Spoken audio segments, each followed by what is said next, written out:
I was 16 when I snuck into the old Wellington Carnival with my cousin Tyler. The place had been shut down for years, ever since a Halloween fire killed 3 workers back in '94. Most of the rides were nothing but rust and vines. But the carousel? That thing looked brand new. Still colorful, still standing, like it had been waiting. At first we laughed. We said we'd take a spin for old time's sake. But as we got closer, we realized something was off. The carousel was already spinning, slow, creaking. No music, no motor, just moving on its own. Tyler said it had to be the wind, but the air was completely still. No sound except the grind of gears. And what I swore was a whisper floating in the silence. That's when I saw it. A single child-sized footprint in the dust, right next to one of the horses, and beside it, a smear of something dark and red. I pulled out my phone to snap a picture. Dead screen. Wouldn't turn on. Neither would Tyler's. Then the carousel stopped. One of the horses was facing us, directly. Its painted smile looked too wide. Its eyes, they looked real, glass-like, focused. Tyler touched the base of the platform. That's when the air shifted. Heavy, sour, like wet animal fur mixed with rusted metal. And then we heard it. The sound of tiny footsteps. Dozens of them. Running in circles underneath the carousel. Faster and faster. Like they were waiting for the music to start again. We ran, didn't even speak. But halfway through the ticket booths, I made the mistake of looking back. The carousel was spinning again. Only this time, every single horse was facing us. Their mouths looked wider, grinning, almost alive. And their glassy eyes, they weren't painted anymore. They were watching. Back in 2015, I was working security for a demolition crew out at the old Farridge Carnival grounds. There was one trailer they refused to enter. They called it the Clown Quarters. It sat way in the back, near the overgrown fences. The guys said it felt wrong, that it smelled wrong. I passed it almost every night. And one evening, I heard something inside. Not music exactly. Not humming either. It sounded like an old accordion gasping for air, mixed with a child's voice humming a tune. The trailer door was cracked open. I shouldn't have gone in. But I did. Inside, everything looked frozen in time. Makeup kits, costumes, a wall lined with porcelain masks, all smiling. Each one different. The smell hit me right away. Mildew, rotting candy, and underneath it all, something sweet and spoiled. I walked toward the mirror at the end of the trailer, and then the humming stopped. Total silence, like sound itself had been cut off. I turned. The door slammed shut. Hard, the lights flickered, and in the mirror I saw writing, scrawled in fresh red grease paint. Laugh with me. I stumbled back and bumped into one of the hanging clown suits.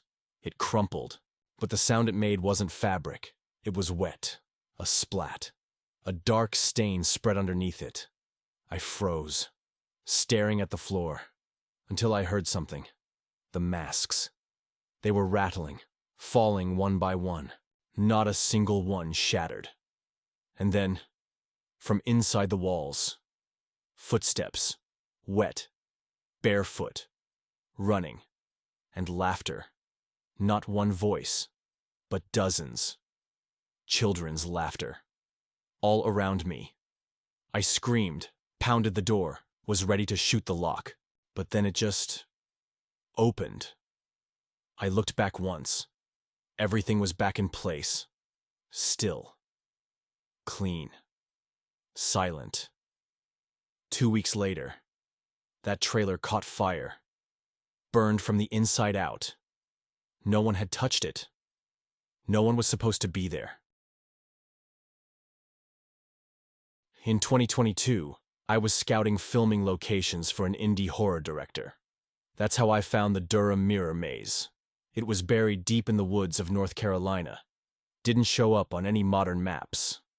I only came across it through an old archived photo and a conspiracy forum. I got there just past noon.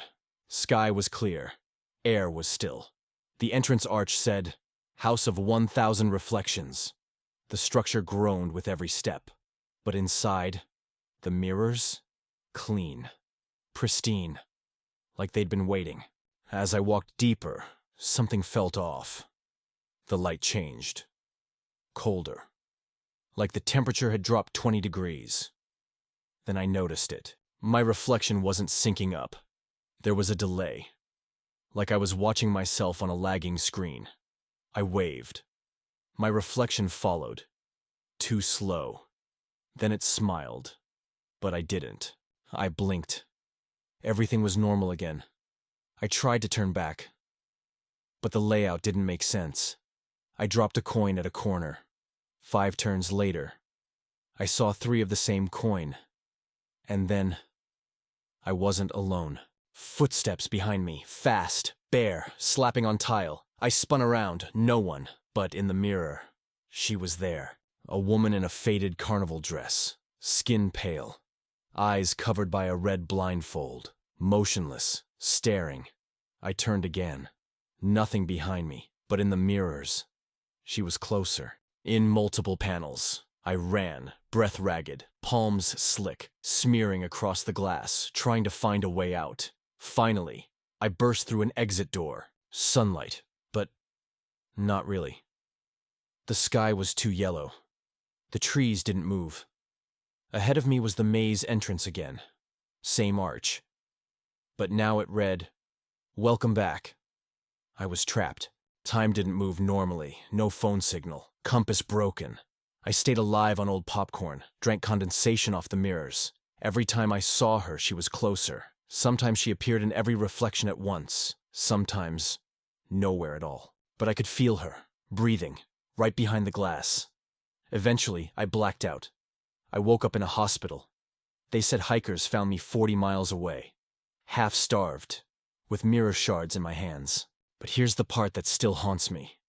That night, when I looked into the bathroom mirror, I was smiling, and my eyes were blindfolded.